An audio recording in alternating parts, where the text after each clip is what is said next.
my name is Shannon Duffy, and I have to say, after 4 years, my husband, Mike Duffy, has finally let me get on stage and welcome him to the Happiness Hall of Fame.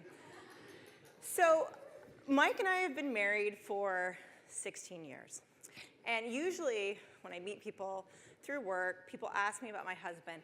And I tell them, I'm like, you'll probably like my husband more than me. And they say, oh, no, no, no, no, no. Then they meet him and they're like, oh my goodness, with no offense to you, Shannon, you're right. So Mike Duffy is truly an amazing human being. And we've been married a long time. We've been married 16 years. I know, you're shocked. I look very young.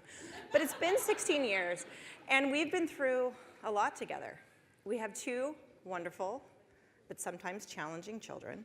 We both have 2 really big jobs. And I think many of you can relate to how hard that can often be. But the thing I love about my husband is he always reminds me that happiness is a choice. And through all different types of situation, you can always find laughter, right? So please join me in welcoming to the stage my husband, who is a wonderful father and a wonderful man, and the founder of the Happiness Hall of Fame, Mike Duffy.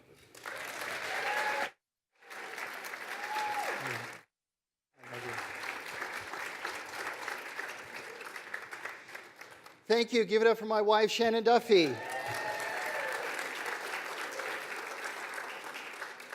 You know, my wife was named one of the top 10 CMOs in the country with children a couple of years ago, and I just love her with all my heart. Thank you, Shannon. So welcome to the Happiness Hall of Fame. Tonight we have some incredible speakers that are really going to wow you. You know, as I look out on the crowd tonight and I see this beautiful crowd, it reminds me of when I was 6 years old. We did a lot of entertaining on Friday nights, and I look out and I see beautiful people dressed up, 2 to 3 cocktails in, patiently waiting for me to shut my yap, right? The Happiness Hall of Fame has inducted over 120 incredible people and organizations that make other people happy. Members include Muhammad Ali, Deepak Chopra, Mother Teresa's Missionaries of Charity, the Make-A-Wish Foundation, Tony Robbins, and many other people. Tonight I'm going to talk about 2 principles of happiness, which are clarity of purpose and action. You have to be clear on why you're here. You want to make a difference. You want to show up in life. My happiness formula is P plus P equals H. Purpose plus progress equals happiness. And a way to get clarity of purpose is to ask yourself 3 questions. Number 1, what makes me happy? Number 2, what am I great at? And number 3, how can I serve others? Because happiness comes as a result of making other people happy. When I became very clear on one of the main purposes of my life, which is to make other people happy, I took massive action. So action for me included writing 5 books on happiness, including the Happiness Book and the Happiness Book for Kids. Starting the Happiness Hall of Fame, I speak at corporations, universities, and organizations. Thanks to Carol Pertofsky and Dr. Fred Luskin, I spoke twice at Stanford University this year, which was a dream come true. I also started the Happiness Hall of Fame Homeless Outreach. And that has brought me some of the greatest days of my life. So the advent of the internet has really brought about a lot of isolation. People spend way too much time on their phones and their computers, and they don't spend time face-to-face with their friends. My TEDx talk, I talked about the critical importance of friends on your happiness. Because of the fact that the internet is stealing so much time from us, you don't get to see your friends as much, but not me. Because several years ago, I decided to make friends with homeless people. So whenever I want to see my friends, all I have to do is walk down University Avenue or go under a bridge or down into a homeless camp on a dry creek bed. And I know all of their names, I know their situations, I know their problems. Homeless people have no one to talk to, so I talk to them. They have no one to listen to them, so I listen to them. I unburden them. I financially provide for them. We pray together. and we tell each other jokes. My friend Randy is homeless, and he told me this joke. Now, it's a knock-knock joke, so I'm going to need your help telling it, okay? So when I say knock-knock, I need everybody in the audience to say who's there. Knock-knock. Who's there? Dishes. Dishes, Sean Connery.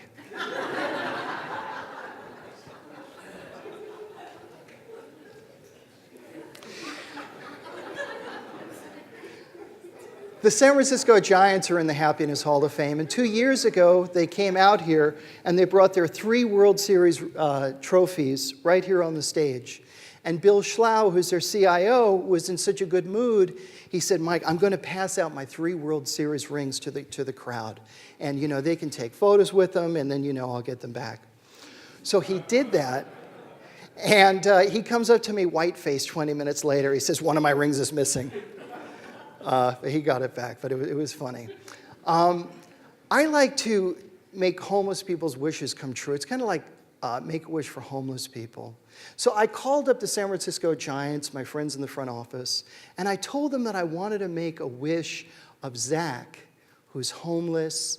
And a lot of you have actually seen Zach. He begs outside of the Walgreens on University Avenue. He was born with a spinal deficiency where he can't stand up. And in order to walk, he needs to use his hands and his knuckles to move. So they said, absolutely, let's make this happen. Do you mind if we do it on September 11th against the Dodgers? I'm like, oh, you mean the premier game of the year? I think that'll work. So I go to Walgreens, I pick up Zach, and with Octavio, he helped me. We take his wheelchair, throw it in the back of my car. We drive up to the city, laughing all the way.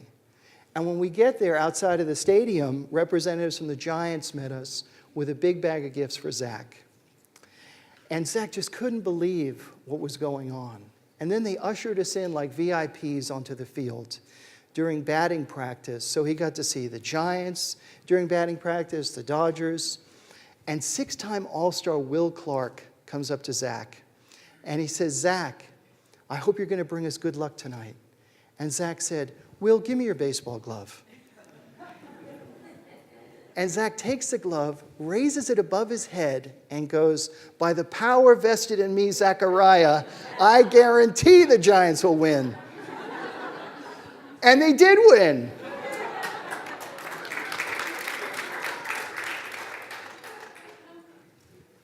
Everybody, and I mean everybody, all the players surrounding Zach and I that night were happier as a result of their kindness to him.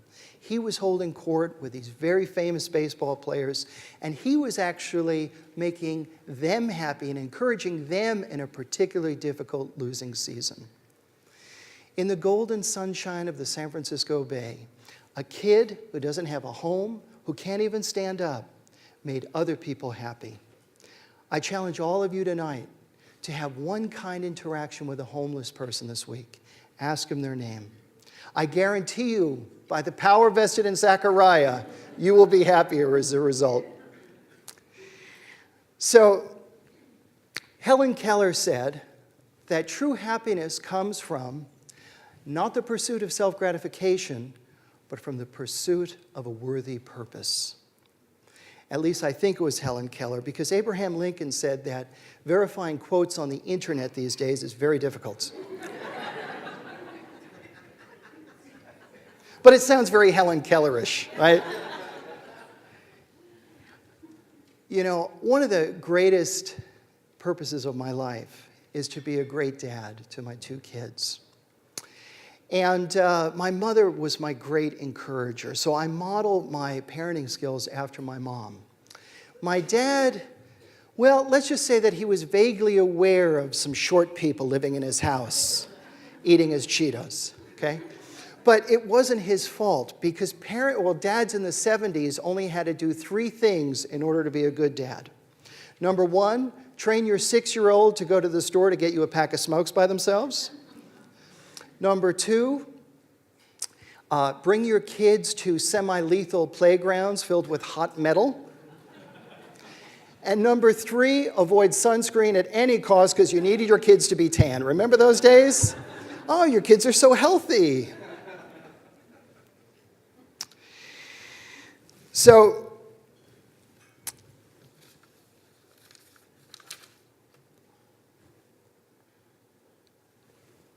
there's been a lot of talk about, bees are in trouble, right?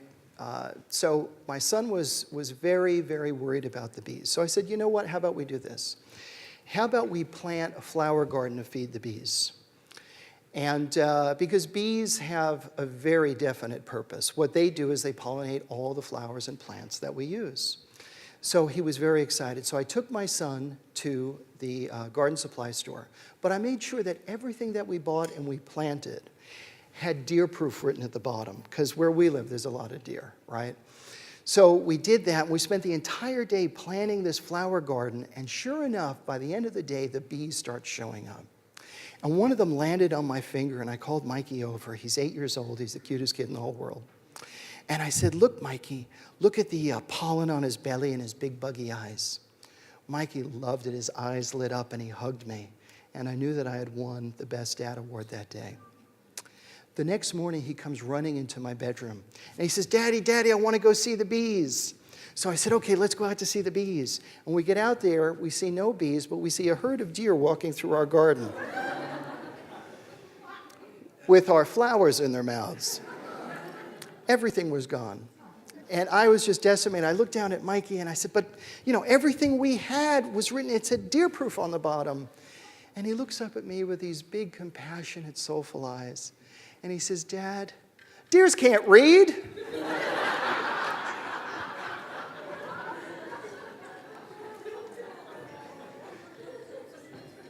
If you have kids, you know what I'm talking about. But you have to believe me that gaining clarity of purpose and taking action will bring you happiness. You have to have faith that everything will work out in the end. Because if it hasn't worked out yet, it's not the end. Thank you. Thank you.